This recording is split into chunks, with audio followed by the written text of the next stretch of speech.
ना इस पार्ट में ना अभी मैं सिर्फ और सिर्फ HTML के बारे में डिस्कस करने वाला हूँ। आपने देखा हमने यहाँ पे 2 फाइल्स बनाई हैं, फिर आगे जाके हमारे पास 10 भी हो सकती हैं, 20 भी हो सकती हैं, जितना प्रोजेक्ट बनेगा उतनी ही HTML फाइल्स बनेंगी। ठीक है। अब HTML फाइल हमने इस तरह से नहीं बनानी जैसे हमने बनाई यहाँ पे, उसका कारण है, ठीक है जी, उससे एफिशिएंसी जो है वो बहुत कम हो जाएगी। उसका कारण क्या है, बड़े ध्यान से देखना। जब हम एक वेबसाइट बनाते हैं ना, तो आप देखते हो मैक्सिमम वेबसाइट्स पे ना कंटेंट सेम होता है, कुछ कुछ एरिया डिफरेंट होते हैं हर पेज पे। So let's suppose for example मैंने एक वेबसाइट बनाई, ठीक है जी, उसमें मैंने यहाँ पे एक हेडर रखा, ठीक है जी, राइट। अब ये हेडर सेम रहना है चाहे आप जितने मर्जी पेजेस बना लो। अरे बात समझ, ठीक है जी, राइट। लेट्स सपोज मैं 3 पेजेस बना रहा हूँ, उसका हेडर क्या रहना है, सेम। लेफ्ट हैंड साइड पे लेट्स सपोज पे मैंने अपनी कंपनी की एडवर्टीजमेंट की है, लेट्स सपोज मैं चाहता हूँ हर पेज पे वो एडवर्टीजमेंट आए, इमेज आए, ठीक है जी, राइट। तो वो तो हर पेज पे आएगी, ठीक है जी। नीचे लेट्स मैंने एक फूटर बनाया, क्या बनाया, फूटर, जहां पे मैंने हाइपर लिंक्स दिए हुए हैं, अपनी कंपनी के बारे में बताया हुआ है कुछ, ठीक है जी। वो भी कहाँ पे आएंगे, हर पेज पे आएंगे। आ रही बात समझ में। और लेट्स मैं कहता हूँ ये वाला कंटेंट हर पेज पे क्या होगा, डिफरेंट होगा, जिस काम के लिए वो क्या बनाया गया है, पेज बनाया गया। मैं आपके साथ एक एग्जाम्पल लेके चल रहा हूँ। फेसबुक देख लो, ठीक है जी। फेसबुक में एक पेज बना है, एक सामने पेज आता है जहाँ पे आपकी न्यूज फीड आ रही होती है, ये देखो बस। अगर आप फेसबुक का देखोगे, कोई भी पेज उठा लोगे, लेट्स सपोज फेसबुक के पेज पे इतना एरिया जो है उसमें कंटेंट अलग अलग है, न्यूज फीड अलग अलग आ रही है।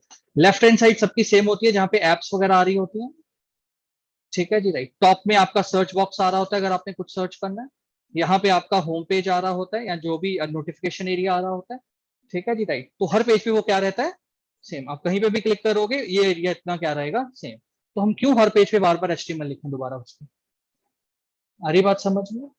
सो हम चाहते हैं कि हम एक ही बार HTML लिखें उतना एरिया जो सब पेज में क्या है, सेम है। आ रही है बात समझ में, ठीक है जी, राइट। और वो अपने आप जिस जिस पेज पे, बाकी पेजेस में हम उतना ही काम करें जो हर पेज में क्या है, अलग है, ठीक है। तो पाइथन में वो हम कैसे करते हैं, पाइथन में यूजली हम क्या करते हैं, जेंगो में हम एक फाइल बना लेते हैं नॉर्मली, उसको कोई भी नाम दे देते हैं, जैसे मैंने नाम यहाँ पे क्या दे दिया, बेस डॉट HTML। आ रही है बात समझ में, क्या दे दिया, बेस डॉट HTML। और यहाँ पे मैंने अपनी बस HTML लिख ली। लेट्स यहाँ पे मैंने जैसे ये यहाँ पे अभी टाइटल छोड़ो, यहाँ पे जैसे बॉडी आ रहा है, और बॉडी टैग में मैंने कहा सबसे पहले क्या आएगा, लेट्स मैंने लिखा, मेरी कंपनी का नाम है फॉर एग्जांपल वेबिफर, ठीक है जी, और digital marketing venture, digital marketing venture, ठीक है। लेट्स एज्यूम कर रहा हूँ कि ये मेरे हर पेज पे क्या आना है, सेम आना है, ठीक है जी, दैट्स इट। उसके बाद मुझे पता है हेडिंग के नीचे जो भी आना है, लेट्स सपोज वो हर पेज पे क्या आना है, अलग आना है, वो क्या आना है, डिफरेंट आना है। सो उस केस में मैं क्या कर रहा हूं, उस केस में मैं यहाँ पे पाइथन लिखूंगा, sorry just a second.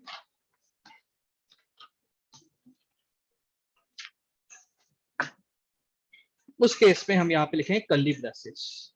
So curly braces हमें स्पेसिफाई करेंगी क्या है ये, एक ब्लॉक बनाने जा रहा हूँ, और मैं एक ब्लॉक यहाँ पे बना रहा हूँ, लेट्स सपोज परसेंटेज परसेंटेज। तो जब आप परसेंटेज परसेंटेज लिखोगे मतलब आप पाइथन लिख रहे हो, ठीक है जी, राइट। और मैं यहाँ पे जाके क्या लिखूंगा, हमेशा पहले ब्लॉक, ब्लॉक कीवर्ड है, और उसके बाद हम कोई भी नाम रख देंगे, कोई भी नाम जो आपकी मर्जी से आपको लिखना है।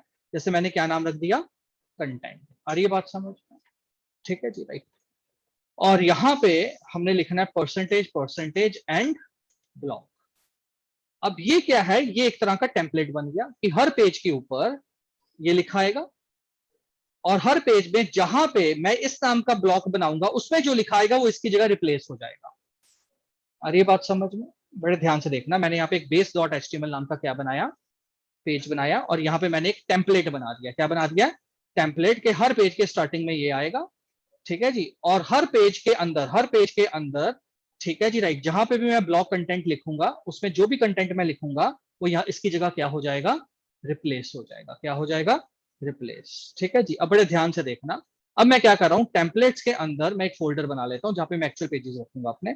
सो मैं यहाँ पे लेट्स से एक फोल्डर बना दिया, किस नाम से, टू डू नाम से एक फोल्डर बना दिया, ठीक है।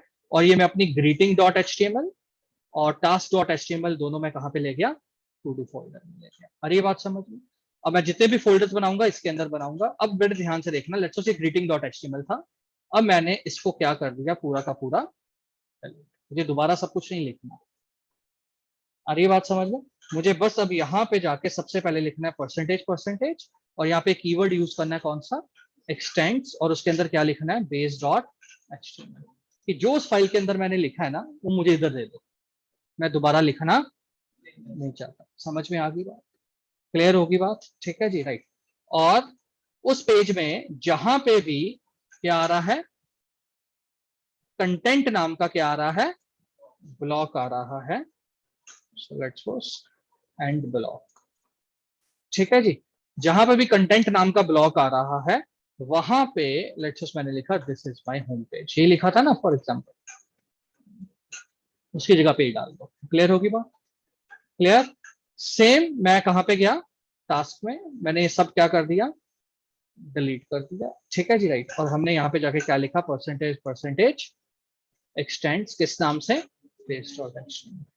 आ रही बात समझ में? और मैंने यहाँ पे जाके कहा कि ढूंढो, क्या ढूंढो, ब्लॉक कंटेंट। ठीक है जी,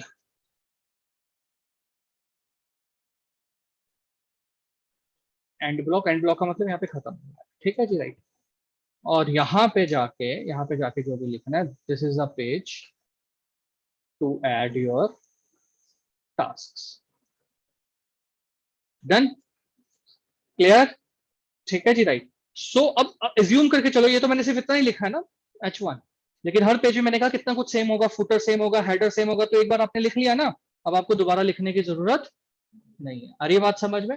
अब आप जहां पे भी उसे एक्सटेंड करोगे वो सब कुछ उसको मिल जाएगा उस पेज को। ठीक है जी, राइट। तो एक ही बार हमें लिखना पड़ेगा। अब बस मुझे एक चेंज करना है, क्योंकि मैं अपने सारे फोल्डर किसके अंदर ले गया हूँ, फाइल्स टू डू के अंदर। तो जो मेरे व्यूज हैं वहां पे जाके मुझे लिखना पड़ेगा टू डू फोल्डर के अंदर कौन सी फाइल है, ग्रीटिंग डॉट एचटीएमएल। अरे बात समझ में? वो अपने आप टेम्पलेट्स में जाएगा और किस नाम का फोल्डर ढूंढेगा, टू डू, या जिस भी नाम का फोल्डर आपने बनाया होगा। क्लियर हो गया? ठीक है जी, क्योंकि मैं अगर मैं बाहर रहने देता फिर नहीं मुझे लिखना पड़ता। ठीक है जी, बट मैं चाहता था कि टेम्पलेट बाहर रहे और एचटीएमएल फाइल्स अंदर चली जाए। आ रही है बात समझ में? दोनों मैंने सेपरेट कर दी है, ठीक है, ताकि मिक्स ना हो जाए। ठीक है, अब अगर हम लोग यहाँ पे चलें, ठीक है, आ रही बात समझ? क्लियर है? सो ये वाला पेज कौन सा चला था, ग्रीटिंग डॉट एचटीएमएल। ठीक है जी, राइट, ब्लैंक वाला। और फिर हमने कौन सा पेज चलाया था, एड टास्क। समझ में आ गई बात? क्लियर है? देखो दोनों के टॉप पे हेडिंग आ रहा है ना बार बार, क्योंकि मैंने एक बार लिख दिया। समझ में आ गई बात? क्लियर हो गया? तो बेस वाली जो फाइल मैंने बनाई उसे हम क्या बोलेंगे, उसे हम बोलेंगे मास्टर पेज। क्या बोलेंगे? कि एक, कई लोग अलग अलग नाम देते हैं, कोई बोल देता है टेम्पलेट, कोई बोल देता है मास्टर पेज। ठीक है जी, यानी हमने एक बार पेज बना दिया जो हर पेज पे रेप्लिकेट होता रहेगा, मुझे बार बार काम करने की जरूरत नहीं है। क्योंकि आप ये सोचो कि जितनी बार आप एचटीएमएल लिखोगे उतनी उसके बाद सीएसएस भी लिखोगे, फिर उतनी बार आप उस पेज की पूछताछ भी तो करोगे। हमारी बात समझ में? तो रियल लाइफ में आपका कितना कोड बच जाएगा, आपको सिर्फ उतना ही कोड लिखना पड़ेगा जितना उस सेक्शन के लिए है। जैसे अब फॉर एग्जांपल हमने टाइटल टैग किया था हेड में। ठीक है जी, राइट। सो अब अगर मैं यहाँ पे आऊं बेस डॉट एचटीएमएल में, और मैं यहाँ पे जाके फिर से क्या लिखूं, परसेंटेज परसेंटेज ब्लॉक, और इस ब्लॉक को कोई भी नाम दे दो, तुम्हारी मर्जी। मैंने नाम क्या दे दिया, टाइटल, क्योंकि टाइटल लिखना, तो मैंने नाम भी क्या दे दिया, टाइटल। और मैं यहाँ पे गया और मैंने यहाँ पे जाके लिखा एंड ब्लॉक। हरी बात समझ में? ठीक है जी, राइट। सो मैंने कहा हर पेज में मैं क्या दूंगा, एक टाइटल नाम से कुछ दूंगा, तो उसकी जगह रिप्लेस कर देना। ठीक है, राइट। सो अब हम टू डू में गए, लेट्स सपोज ग्रीटिंग पे गए।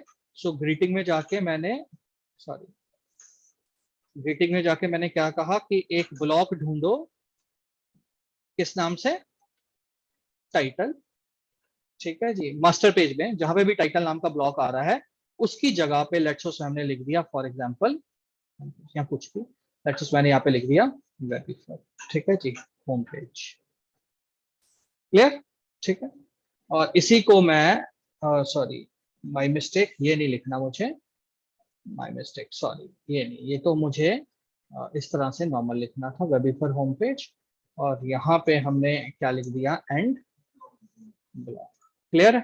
ठीक है, इसी को मैंने अब यहाँ पे जाके क्या कर दिया,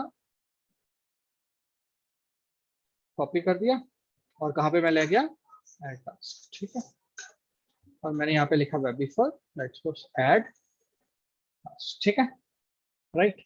अब हम रिफ्रेश करते हैं, रन करते हैं, देखो आ रहा है ऊपर, आ रही बात समझ? एड टास्क आ गया, ठीक है, राइट। अगर हम अपने पेज पे वापस जाएंगे, क्लियर है? सो जहां जहां हमें डायनेमिक करना है, क्या करना है, डायनेमिक। जहां जहां स्टैटिक है उसे बाहर लिखना है नॉर्मल बेस डॉट एचटीएमएल में, नॉर्मल एचटीएमएल में। और जहां जहां डायनेमिक करना है, जहां पे पाइथन से डेटा उठाना है हमने, ठीक है जी, राइट, उस केस में आपने ब्लॉक्स बना देने और ब्लॉक को कोई भी नाम दे देना है। तो जो भी नाम आप यहां पे रखोगे वही नाम आपने अपने पेज पे देना है, तभी उसे पता चलेगा कि ये चीज मुझे यहाँ पे उठा के इस ब्लॉक की जगह पे रखनी है। आ रही है बात समझ? क्लियर हो गया? So this is basically your with section templates को समझना है आपने, ठीक है जी, राइट। सो हम भी जब अपना प्रोजेक्ट बनाएंगे तो हम बार बार एचटीएमएल फाइल का दोबारा दोबारा कोड नहीं लिखेंगे। हम एक बेस डॉट एचटीएमएल बनाएंगे जहां पे अपने पूरे पेज का लिख देंगे, हर पेज पे क्या चाहिए मुझे, और उसके बाद हर पेज जब हम एक्चुअल बनाएंगे तो उसे हम क्या कर लेंगे, एक्सटेंड कर लेंगे। क्लियर है? ठीक है। सो ये आपने ध्यान में रखना है।